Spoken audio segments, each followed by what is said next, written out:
কি খবর? সবাই ভালো তো? আমরাও এখানে বেশ ভালো আছি। কোটি কোটি বছর ধরে অপেক্ষা করতে করতে তারপরে এলো ফাইনালি আমাদের এই সরস্বতী পুজো। তা বলবো না, সেই দুর্গাপুজোর পর থেকে অপেক্ষা করছি। আর এবার এত হাপিত্তেশ করে অপেক্ষা করে থাকবো নাই বা কেন? ভ্যালেন্টাইন ডে আর সরস্বতী পুজো যখন একসাথে পড়ে তখন তো ব্যাপারটা পুরো জমে রসমালাই হয়ে যায়, তাই না? আর তোমরা তো জানোই সরস্বতী পুজো মানেই হচ্ছে পুরোটাই নিজেদের। প্যান্ডেল করা থেকে শুরু করে ঠাকুর বিসর্জন অবধি পুরোটাই নিজেদের হাতে করে করতে হয়। তো আমাদের এখানে দেখতেই পাচ্ছ প্যান্ডেল তৈরি শুরু হয়ে গিয়েছে। আর বিচুলির এই প্যান্ডেলটা অলিতে গলিতে ভীষণ কমন একটা ব্যাপার। এটা হচ্ছে প্যান্ডেল তৈরির বেসিক্যালি সব থেকে সহজ পদ্ধতি। আর এই যে রাস্তাটা তোমরা দেখতেই পাচ্ছ, এখন কিছুই বুঝতে পারবে না যদিও, তবে পুরো রাস্তা জুড়ে ওপরে টুনি লাইট লাগানো রয়েছে। রাত হলে জায়গাটা মানে মানে স্বর্গের মতো লাগবে, সেটা আমি জানি। এই মন্দিরে পুজো হয়েছে আর বাচ্চাদের পুজো এই সামনে হয়েছে, যেখানে আমি তোমাদের নিয়ে যাচ্ছি। দেখবে বাবাই কি সুন্দর কলকা করেছে ওখানে।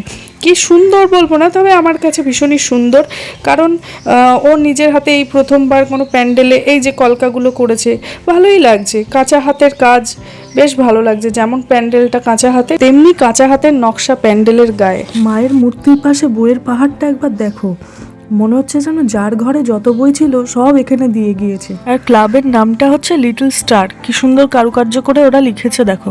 শেষ মুহূর্তে প্রস্তুতি চলছে জোর কদমে, শেষ আলপনাটুকু দিয়ে নেওয়া, এরপরেই তো পুরোহিত মশাই চলে আসবেন। আর এই সমস্ত কচিকাচাদের পুজোর উদ্যোগ দেখে নিজেদের ছোটবেলাকার কথা মনে পড়ে যায় কিনা বলো তো? নিজেদের সেই মণ্ডপের সামনে আলপনা দেওয়া, হলুদ শাড়ি পরে স্কুলে স্কুলে ঘুরে বেড়ানো, সবাই একসাথে শাড়ি পরে বসে মণ্ডপের সামনে মায়ের অঞ্জলি দেওয়া। অঞ্জলি দেওয়াতে সেই যে শান্তি, মনে হতো এই অঞ্জলি দেওয়াতেই আমাদের পরীক্ষার রেজাল্ট কত না জানি ভালো হয়ে যাবে, আমাদের না পড়লেও চলবে।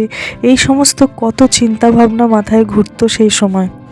আর সেই যে পুজোর আগের মুহূর্তের ব্যস্ততা, সকাল সকাল ঘুম থেকে উঠে হলুদ মাখা, শ্যাম্পু করা, হলুদ রঙের শাড়ি মায়ের কাছ থেকে চেয়ে নিয়ে পরা, আর তারপরে পুরোহিত মশাইয়ের সাথে একসাথে সবাই মন্ত্র বলে ওঠা, আর পুজোর শেষে স্কুলে গিয়ে খিচুড়ি খাওয়া। আজ ভীষণ মনে পড়ে যাচ্ছে সেই সমস্ত দিনগুলো, আমাদের ছোটবেলা।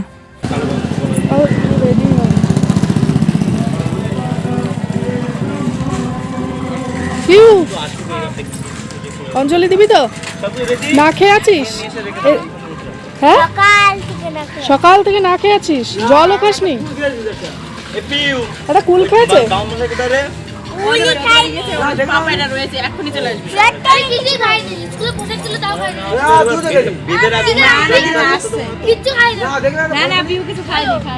এতদিন ধরে করা পুজোর অপেক্ষা, পুজোর আয়োজন সব শেষ। যাই হোক, এখানে সব জোগাড় যন্ত্র কমপ্লিট। এবার যাই বাড়ির দিকে, গিয়ে স্নান করে শাড়ি পরে আমাকেও তো আসতে হবে।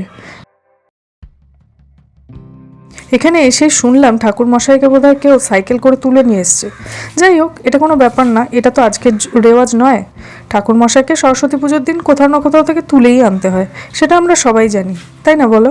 অতঃপর পুজোটা শুরু হয়েছে আর সবাই মিলে অধীর আগ্রহে অপেক্ষা করে আছি অঞ্জলির জন্যে। এখানে বাচ্চারাও অপেক্ষা করে আছে কখন তারা একটু পুজো অঞ্জলি দিতে পারবে। তারপরে সব থেকে বড় অপেক্ষা হচ্ছে প্রসাদ। সরস্বতী পুজোর প্রসাদ খেতে কেই না ভালোবাসে, বিশেষ করে বাচ্চারা। সব থেকে বেশি দৃষ্টি আকর্ষণ করে তো এই ছোট ছোট মা সরস্বতীরা, যারা হলুদ রঙের শাড়ি পরে পুজো মণ্ডপে এসে উপস্থিত হয়, সেজে গুজে পায়ে আলতা পরে। এই যে দেখুন, আমার সামনেই রয়েছে একজন কেন বলবো, অনেকেই রয়েছে।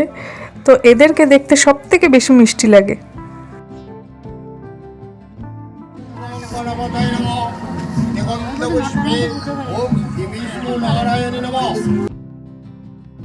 হে মহাভাগে বিদ্যা স্বরূপে, বিশ্বরূপে, কমললোচনে, বিশাল নয়নে, সরস্বতী আমায় বিদ্যা দাও, তোমায় নমস্কার। সরস্বতী আমায় বিদ্যা দাও, তোমায় নমস্কার। সরস্বতী আমায় বিদ্যা দাও, তোমায় নমস্কার।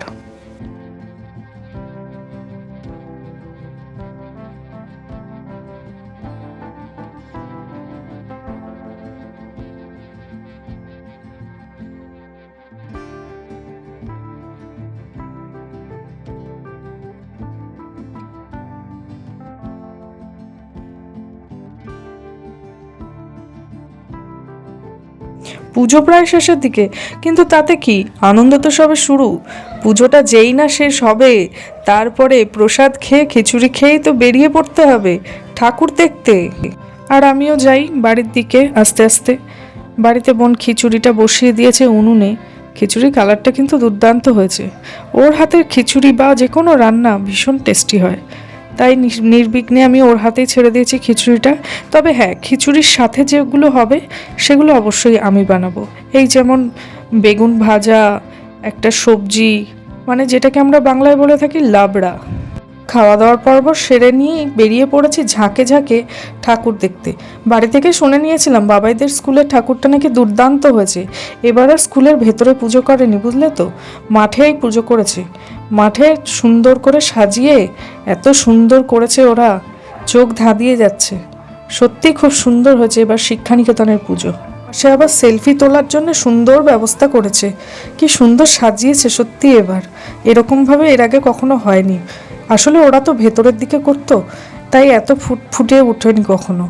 এবছর যেন খুবই সুন্দর লাগছে।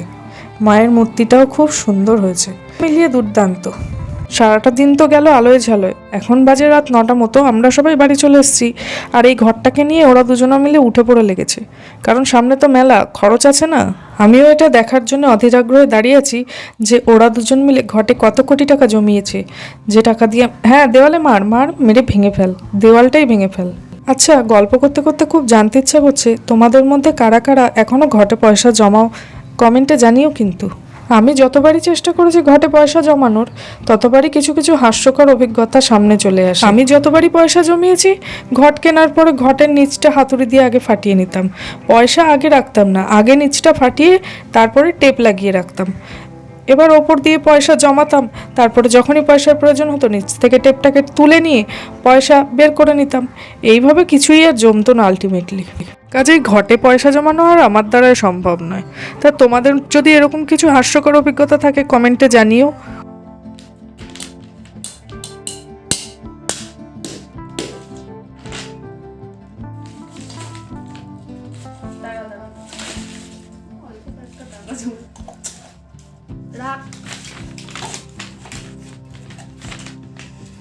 বাবা, এই তো হাজার হাজার টাকা জমে গিয়েছে।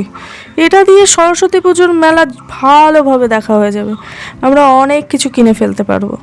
যাই হোক, সরস্বতী পুজোর দিনটা দারুণ কাটলো, খুব ভালো কাটলো। আশা করছি তোমাদেরও খুব ভালো কেটেছে। সবাই ভালো থেকো, সুস্থ থেকো। শুভরাত্রি।